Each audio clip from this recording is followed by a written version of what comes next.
Straight to the Commons and the Prime Minister. Nearly 7 years in the Ecuadorian embassy.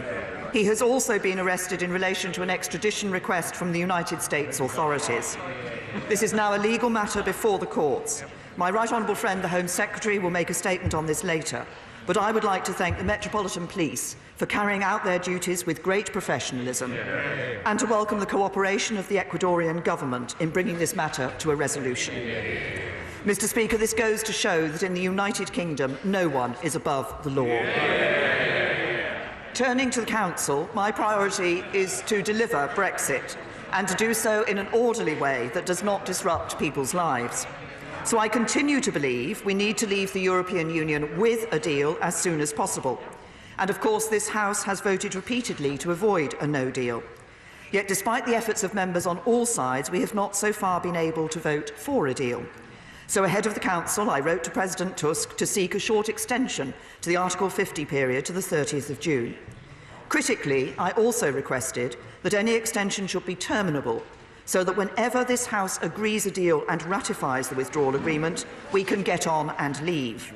And I did this not merely to avoid a further delay beyond ratification of the withdrawal agreement, but specifically to retain our ability to leave the EU without having to hold European parliamentary elections on the 23rd of May. Mr. Speaker, the discussions at the Council were difficult and, unsurprisingly, many of our European partners share the deep frustration that I know so many of us feel in this House over the current impasse.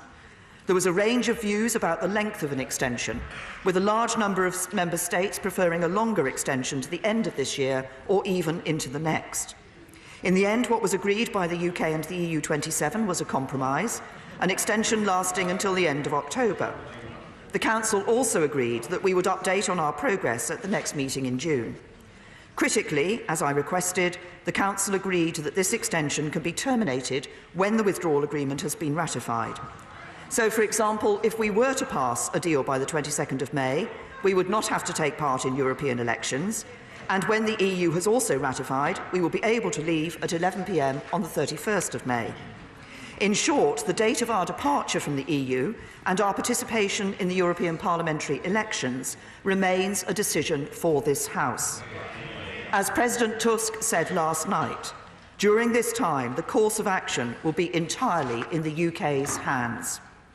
In agreeing this extension, there was some discussion in the Council about whether stringent conditions should be imposed on the UK for its EU membership during this period, but I argued against this. I put the case that there is only a single tier of EU membership with no conditionality attached beyond existing treaty obligations. The Council conclusions are clear that during the course of the extension, the UK will continue to hold full membership rights. In turn, I assured my fellow leaders that the UK will continue to be bound by all our ongoing obligations as a member state, including the duty of sincere cooperation. The United Kingdom plays a responsible and constructive role on the world stage, and we always will. That is the kind of country we are.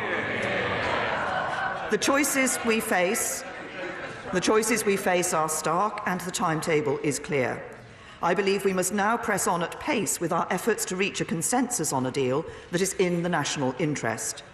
I welcome the discussions that have taken place with the opposition in recent days and the further talks which are resuming today. This is not the normal way of British politics, and it is uncomfortable for many in both the government and opposition parties. Reaching an agreement will not be easy, because to be successful it will require both sides to make compromises. But however challenging it may be politically, I profoundly believe that in this unique situation, where the House is deadlocked, it is incumbent on both front benches to seek to work together to deliver what the British people voted for. And I think that the British people expect their politicians to do just that when the national interest demands it. I hope that we can reach an agreement on a single unified approach that we can put to the House for approval. But if we cannot do so soon, then we will seek to agree a small number of options for the future relationship that we will put to the House in a series of votes to determine which course to pursue. And as I have made clear before, the Government stands ready to abide by the decision of the House, but to make this process work, the opposition would need to agree to this too.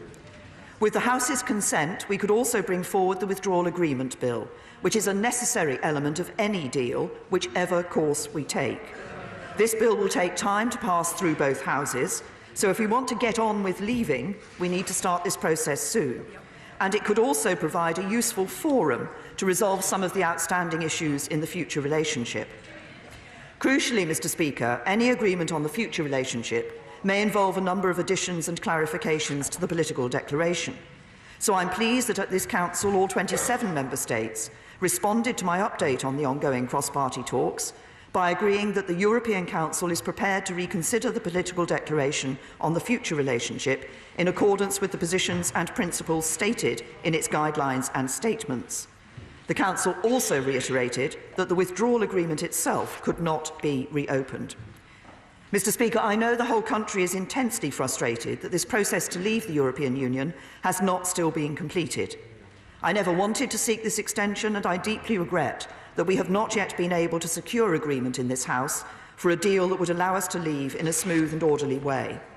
I know too that this whole debate is putting members on all sides of the House under immense pressure and causing uncertainty across the country, and we need to resolve this. So let's use the opportunity of the recess to reflect on the decisions that will have to be made swiftly on our return after Easter, and let us then resolve to find a way through this impasse, so that we can leave the European Union with a deal as soon as possible, so that we can avoid having to hold those European parliamentary elections, and above all, so that we can fulfil the democratic decision of the referendum, deliver Brexit and move our country forward. This is our national duty as elected members of this House, and nothing today is more pressing or more vital, and I commend this statement to the House.